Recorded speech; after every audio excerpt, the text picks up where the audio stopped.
పరాభవ నామ సంవత్సరాన్ని గొప్పగా మంథని నియోజకవర్గ ప్రజలు, బీఆర్ఎస్ పార్టీ కుటుంబ సభ్యులు జరుపుకోవాలని అందరికీ శుభాకాంక్షలు తెలియజేస్తూ, ఈ పరాభవ నామ సంవత్సరం గొప్పగా ఈ సంవత్సరం అంతా నడవాలని ఆకాంక్షిస్తూ, అనాదిగా మా ఇంట్లో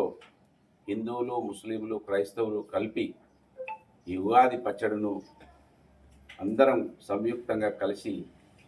దీన్ని అందరం కూడా స్వీకరిస్తా ఉన్నాం. రాజగృహలో ఇవాళ పాల్గొన్నటువంటి హిందూ, ముస్లిం, క్రైస్తవులందరికీ కూడా హృదయపూర్వకంగా ధన్యవాదాలు, శుభాకాంక్షలు తెలియజేస్తూ, మరి రాజగృహలో ఇలాంటి కార్యక్రమాలు ఇంకెన్నో జరిగేందుకోసం ఆ దేవుడి ఆశీస్సులు ఉండాలని కోరుకుంటూ, మరి ఈ కార్యక్రమంలో పాల్గొన్న ప్రతి ఒక్కరికి కూడా శుభాకాంక్షలు. ఈ పరాభవ నామ సంవత్సరం గొప్పగా నడవాలని ఆకాంక్షిస్తూ, కాంగ్రెస్ పార్టీ ప్రభుత్వం ఈ సంవత్సరంలోనైనా ప్రజల మన్ననలు పొందాలని ఆకాంక్షిస్తూ, వారిచ్చిన హామీలు నెరవేర్చాలని కోరుకుంటూ, మంథని నియోజకవర్గ ప్రజలకి, బీఆర్ఎస్ పార్టీ కుటుంబ సభ్యులకి పరాభవ నామ సంవత్సర శుభాకాంక్షలు.